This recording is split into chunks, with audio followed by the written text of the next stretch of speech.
الحمد للہ وکفیٰ وسلام علی عبادہ الذین اصطفیٰ اما بعد۔ پورے عالم اسلام میں اس بات پر خوشی منائی جا رہی ہے کہ استنبول میں آیا صوفیہ کے نام سے جو کسی زمانے میں عیسائیوں کا کلیسا تھا، اور اس کے بعد محمد الفاتح نے جب 6 صدی ہجری میں استنبول کو فتح کیا تو اس کے بعد اللہ تعالیٰ نے ان کو اس کی توفیق دی کہ آیا صوفیہ کو وہ ایک عظیم الشان مسجد میں تبدیل کر دیں۔ پھر وہ مسجد کی شکل میں تبدیل کر دیا گیا، وہ کلیسا مسجد کی شکل میں تبدیل کر دیا گیا، اور صدیوں سے وہاں نماز پڑھی جاتی رہی، اذانیں ہوتی رہیں، تلاوت ہوتی رہی، اعتکاف ہوتا رہا، مدرسہ چلتا رہا، دین کی تبلیغ کا کام اور تعلیم کا کام ہوتا رہا، یہاں تک کہ پھر وہ دور آیا کہ جس میں مصطفیٰ کمال کے نام سے دونما قبیلے کے ایک یہودی کو اس بات کا مغربی صلیبی اور صہیونی طاقتوں کی مدد سے یہ موقع ملا کہ اس نے خلافت عثمانیہ کے ترکی کا خاتمہ کیا اور اسلام کو بے خوبن سے اکھاڑنے کی ہر طرح کی کوشش کی۔ اذان پر پورے ملک میں پابندی لگا دی گئی اور یہ لازم کر دیا گیا کہ اذان دینی ہے تو ترکی زبان میں دو۔ قرآن پر پابندی عائد کر دی گئی، اسلام کے مظاہر پر پابندی عائد کر دی گئی۔ شاید دنیا میں اتنا بڑا ملحد کوئی گزرا ہو جس نے ایک مسلم ملک کی پہچان کو ختم کیا اور پوری طاقت سے ہزاروں علماء اور مسلمانوں کا قتل عام کر کے اس خبیث و مجرم و ملحد نے پورے ترکی کو ننگا بچا کر دیا، اور اس نے یہ کوشش کی اور اس کوشش میں اپنے تئیں کوئی کسر نہیں چھوڑی کہ اس ترکی میں اسلام کی رمق باقی نہیں رہے گی۔ اور کہا جاتا ہے کہ جو شیخ الاسلام تھے ان کے سر پر اس نے قرآن پٹخ دیا تھا کہ لے جا اپنا قرآن۔ تو وہ ایک بڑا مجرم و خبیث قسم کا یہودی تھا جس کو یہ موقع مل گیا فوج کے ذریعے سے کہ وہ ایسے مسلم ملک پر قابض ہو گیا جس نے مدتوں عالم اسلام کی خدمت کی، اس کی عزت کا تحفظ کیا، اس کی آبرو کو سنبھال کے رکھا۔ جس کو اللہ تعالیٰ نے یہ توفیق دی اس پر ایک ایسا مجرم مسلط ہوا جس نے ترکی کو اسلام سے بالکل یا محروم کر دینے کی کوشش کی، لیکن جسے اللہ رکھے اسے کون چکھے۔ اللہ تعالیٰ کا نظام اپنی جگہ کام کرتا ہے۔ تلک الایام نداولها بین الناس کا اصول ہے، یہ رات و دن کی گردش ہے جو ہم کرتے ہیں، حکومتوں کو بدلتے ہیں، کسی کو بٹھاتے ہیں، کسی کو اٹھاتے ہیں۔ یہ اللہ کا نظام ہے، 10 سال میں پورا ہو یا 100 سال میں پورا ہو۔ تقریباً 100 سال کا عرصہ گزر گیا کہ اس مجرم نے اس مسجد کو، جو صدیوں سے مسجد تھی جہاں اذانیں بلند ہو رہی تھیں اور جہاں نمازیں ہو رہی تھیں اور جہاں قرآن پڑھا جا رہا تھا اور جہاں اعتکاف کیا جا رہا تھا، اس نے میوزیم بنا دیا۔ یہ بات 1930-33 کی ہے کہ اس نے اس کو میوزیم میں تبدیل کر دیا۔ اب 2020 تک پہنچتے پہنچتے کئی دہائیوں کی محنتیں، جن محنتوں میں بڑے بڑے مجاہدین کا حصہ ہے، بڑے بڑے علماء کی قربانیاں اس میں شامل ہیں، ان سب کی قربانیوں کا جو نتیجہ تھا، جس کا ظہور نجم الدین اربکان کے دور حکومت سے ہونے لگا تھا، اور پھر ان کے تلمیذ رشید رجب طیب اردوغان کو یہ ذمہ داری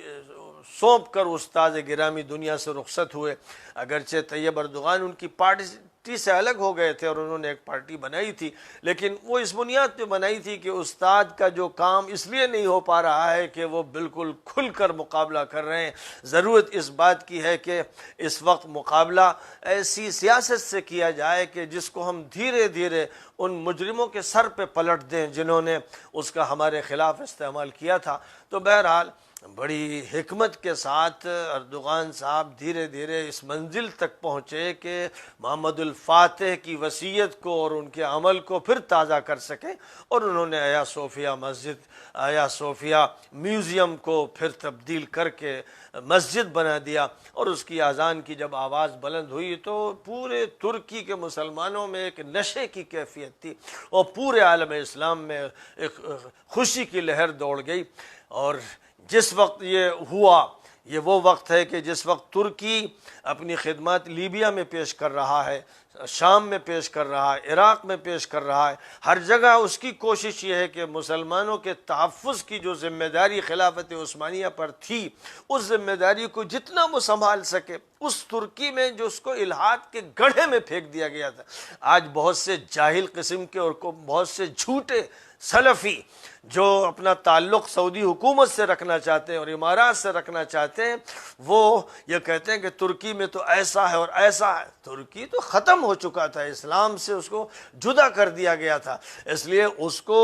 اسلام کی طرف واپس لانا یہ سب سے بڑا اس دور کا مجددانہ کام ہے، مصلحانہ کام ہے، اور اس کے لیے اللہ تعالیٰ نے رجب طیب اردوغان کا انتخاب فرمایا ہے، اور بعید نہیں ہے کہ وہ آگے چلتے ہوئے اس مرحلے تک داخل ہو جائیں کہ سلطان سلیم عثمانی جس طرح خادم الحرمین شریفین قرار دیے گئے، اللہ ان کی تقدیر میں یہ لکھ دے کہ وہ بھی آئندہ کے خادم الحرمین شریفین ہوں، کیونکہ اس وقت جو جزیرۃ العرب پر حکمرانی کرنے والے غلام ہیں، جو انگریزوں کے ایجنٹ ہیں، جن کو انگریزوں نے قائم کیا، پھر امریکن نے ان کو سہارا دیا، اور آج امریکہ کے سہارے پر اور امریکہ کے فوجی اڈوں کی موجودگی میں ان کی حکومت اسی طرح چل رہی ہے جیسے حکومت دلی کا حال تھا کہ از دلی تا پالم، حکومت شاہ عالم از دلی تا پالم۔ ایسے ہی ان مجرموں کا حال ہے کہ ان کی دولتیں عیاشیوں میں جاتی ہیں۔ انہوں نے کوئی کارخانہ ہتھیاروں کا تو کیا بناتے، زندگی کی روزمرہ کی ضروریات کے کارخانے نہیں بنائے،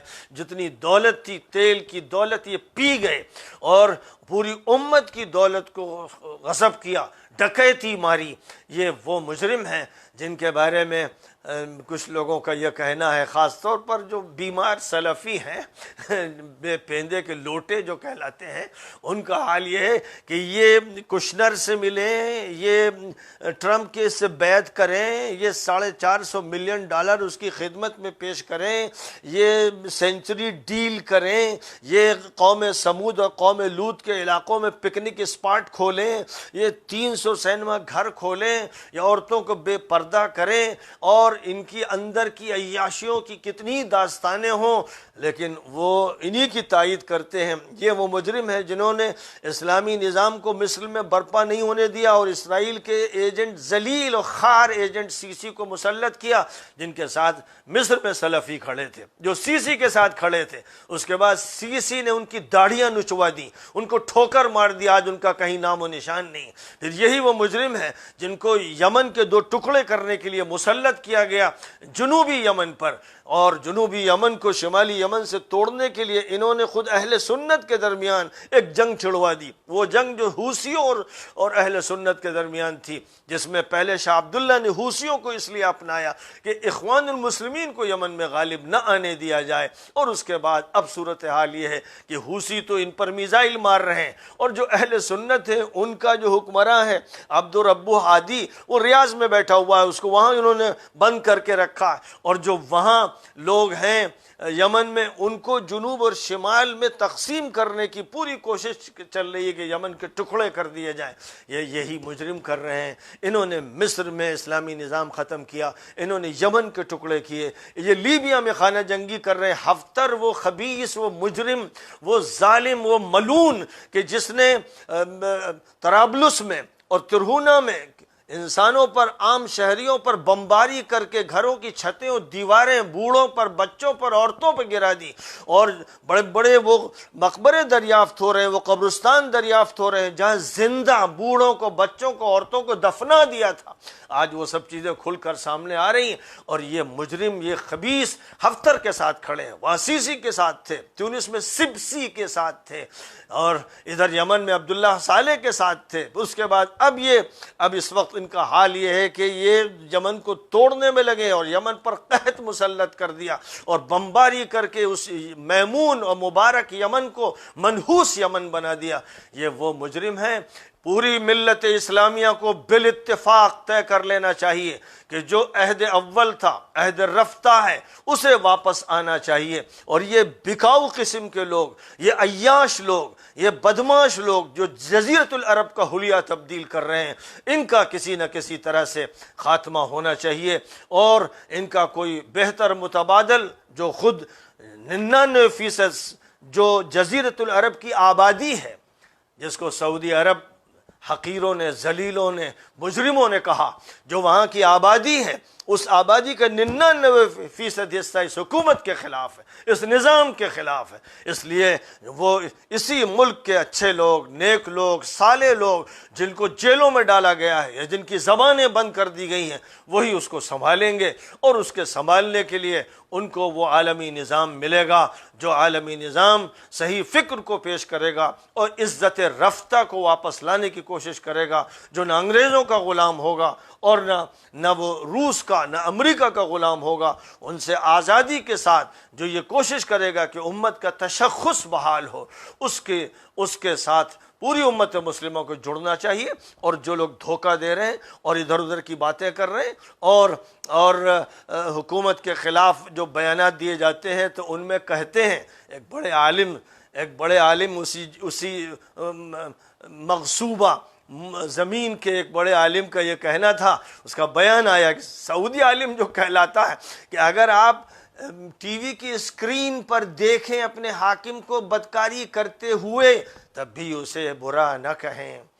اور اس کی بات مانیں اور اس کی اطاعت کریں۔ تو اتنے ذلیل لوگ، اتنے گرے لوگ، اتنے حقیر لوگ اسلام کے نمائندہ نہیں ہیں، نبی کے نمائندہ نہیں ہیں، اور نبی کے اصحاب کے اور آل بیت کے نمائندہ نہیں ہیں۔ یہ گھسپیٹیے، خبیث، مجرم قسم کے لوگ ہیں جو حدیثوں کا غلط استحصال کرتے ہیں، غلط ترجمانی کرتے ہیں اور قرآن اور حدیث کو ٹکراتے ہیں اور اسلامی نظام کو تہوبالا کرنے پر لگے ہوئے ہیں، مصر ہیں، کیونکہ ان کا ایجنڈا ہی دوسرا ہے۔ اللہ ان لوگوں سے نمٹے، اور یقیناً انشاءاللہ اللہ نمٹے گا۔ لاکھوں مسلمانوں کو انہوں نے ذبح کیا، شام میں کیا، عراق میں کیا، یمن میں کیا، اور لیبیا میں کر رہے ہیں، اور کہاں کہاں کیا۔ تو ظاہر ہے کہ یہ سزا سے بچیں گے نہیں، دیر ضرور لگتی ہے، لیکن اللہ ان کی گرفت فرمائے گا، اور کہاں سے اللہ کسی کو اٹھائے گا مستقبل یہ دیکھ لے گا۔ اور میں نے یہ ضروری سمجھا کہ اس مسئلے پر کچھ اپنے تاثرات کا اظہار کر دوں۔ تفصیلی گفتگو انشاءاللہ کسی اور موقع پر ہوگی۔